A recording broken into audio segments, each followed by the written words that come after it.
Euzu billahi mineşşeytanirracim. Bismillahirrahmanirrahim. Allahumme salli ala Muhammedin və ali Muhammed. Salamlayırıq əziz Qur'an sevərləri, dəyərli izləyiciləri. Allahın izni ilə əvvəlcədən qeyd eləyək ki, Zilhiccə ayının axır günlərini yaşayırıq. Bilirsiniz ki, Zilhiccə ayının bax bu axır 3 gün ki var. Orada həm Tərviyə günü, həm Ərəfə günü, həm Zilhiccə ayının axırıcı Qurban bayramı keçirilir. Allah hər birimizi bu gözəl günlərdən binəsib eyləməsin və qarşıdan gələn Qurban bayramınızı da təbrik edirik. Keçək inşallah dərsə. Qeyd eləyək ki, pak şeylər necə nəcis olur dərsidir, yəni mövzu. Pak bir şey, murdar bir şeylə o zaman toqquşdusa və hər iki tərəf də yaş olduğu zaman həmin o pak bir şey nəcis olur. Məsələn, əsas burada məsələ odur ki, yaşlıq olmalıdır. Mənim paltarımda pakdır, amma gedirəm, hər hansısa bir nəcis ki var, onun arasında yaşlıq var. Yaşlıq deyir də, yəni. O yaş olaraq mənim paltarıma dəydi. Bildiniz necə? Və bu zaman nə olur? Mənim paltarım olur nəcis. Burada amma iki tərəf də quru olsa, bu zaman nəcis heç birinə sirayət eləməz. Və yaxud da ki, onda olan o nəmlik o qədər az olsa, heç bir tərəfə nəcis olmaq sirayət eləməz. Yəni, hər iki tərəf pak olar. Daha sonra, əgər pak olan bir şey, nəcis olan bir şeyə dəysə, onlardan birinin və yaxud da ki, hər ikisinin biz yaş olub olmadığını bilmirik. Yəni, pak bir əşyadır, nəcis əşyaya dəyibdir və biz bilmədik ki, bizim paltarımız suluydu, ora dəydi və yaxud da ki, həmin o nəcis suluydu, bizim paltarımıza dəydi. Yəni, bu haqda bilmirik, şəkkə düşmüşük. Bu zaman o əşya pak hesab edilir. Yer, xalça və yaxud da ki, parça olsun, hər hansı bir parça. Yaş olduğu halda onların bir qisminə nəcasət dəysə, həmin hissə ancaq nəcis olur. Amma digər hissə pak hesab edilir. Yaş bir xalçadan və yaxud da parçadan söhbət gedir. Daha sonra bir məsələni qeyd edək ki, bir mühüm məsələdir ki, baxın, milçək, ağcaqanad və bunun kimi həşaratlar. Biz görürük ki, bu həşaratlar gedir, hər hansısa bir nəcisin üzərinə qonur və sonradan gəlir bizim, məsələn, paltarımızın və yaxud bədənimizin üzərinə qonur.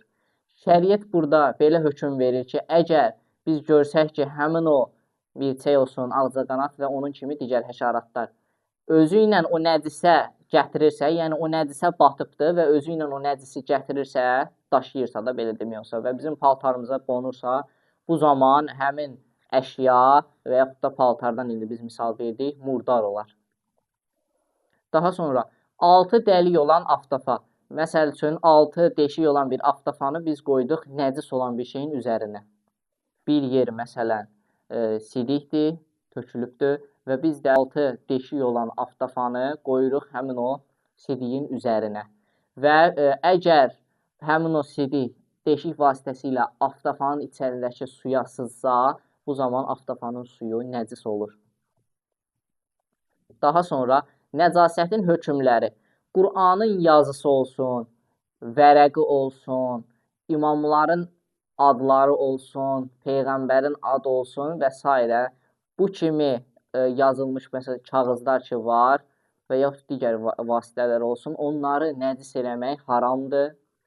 Hətta əgər getdiyimiz təharətdə türbət ora tökülsə, yəni İmam Hüseyn əleyhissalamın torpağı, o aradan getməyənə kimi bizim o təharətdən istifadə eləməyimiz icazəli deyil.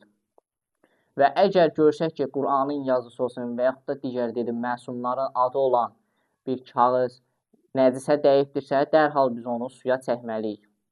Və yaxud da ki, əgər səhvən o əlimizdən sürüşüb, məsələn, boynumuzdan asdığımız o dua olsun, Allahın adı yazılmışdır və s.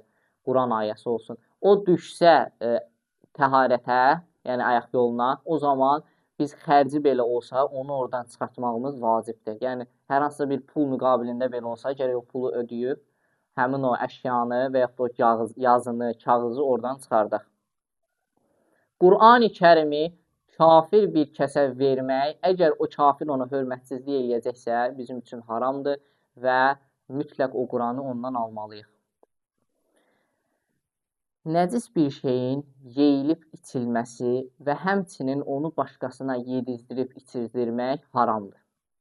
Qeyd eləyək, əzizlər. Daha sonra, amma uşağın və yaxud da dəli bir kəsin nəcis bir şey yediyini görsək, onun qarşısını almaq bizim üçün vacib deyil. Əgər şəxs bir kəsin nəcis yediyini və yaxud nəcis paltarla namaz qıldığını bilsə, bu zaman ona vacib deyil ki, onu həmin o kəsə bildirsin. Yəni, bildirsə yaxşı olar, amma bildirməyi vacib deyil. Əgər uşaq, bu uşaq o söhbət o uşaqdan gedir ki, qeyd eləyəcəyik indi. Əgər uşaq bir əşyanın nəcis olduğunu desə və yaxud da ki, onun o nəcasətini yuduğunu, aradan getdiyini desə, biz onun sözünü qəbul eləməməliyik. Amma bir şərtlə qəbul edə bilərik ki, bu uşaq yaxşını pisdən ayırd eləyən olsun. Dediyimiz kimi, nəcis ilə pakı ayırd eləyən, yaxşı dərk eləyib ayırd eləyən bir uşaq olsa, o zaman biz o uşağın sözünə qulaq asa bilərik. Hətta bir şey o nəcis desə, o nəcis dediyini gərək biz nəcis bilək. Bir kəs evinin bir hissəsini olsun palaz və yaxud da ki, stollar, digər əşyaların nəcis olduğunu bilsə və ora gələn qonaqlar bilsə ki, yaş halda, məsəl üçün, paltarı yaşdır və o oturacaq və yaxud da ki, corabı yaşdır, həmin o palazın üstündən keçəcək və ora onun paltarı nəcis olacaq. Bu zaman iki şərtlə o sözü o kəslərə deyə bilər. Yəni, iki şərtlə həmin o sözü evinə gəldiyi o qonaqlara deyə bilər. Birinci şərt budur ki, tərəfin onun sözünə etina etdiyini bilsin. Yəni, əgər bilsə ki, mən bu sözü deyəcəm, bu kəs qəbul eləyəcək, bu zaman o sözü deməlidir. Amma bilsə ki, o mənim sözümə heç bir etina etməyəcək, bu zaman o sözü deməyi vacib deyil. İkinci bir şey də odur ki, həmin o tərəfin o nəcis əşyanın yeymək və içməkdə istifadə edəcəyini bilsə. Məsələn, əgər biz ona hər hansısa bir ərzaq veririk və o ərzaq nəcisdir, həmin o əşyanın gərək biz bilirik ki, o yemək içməkdə istifadə edəcək, o zaman onu gərək biz həmin o kəsə bildirək. Nəcasətin hökmlərindən də bu qədər qeyd elədik. Gələn dərs inşallah pak edicilərə keçəcək. Allahdan hər birinizə müvəffəqiyyət və zehin açıqlığı arzu edirəm. Vəssalamu aleykum və rəhmətullah.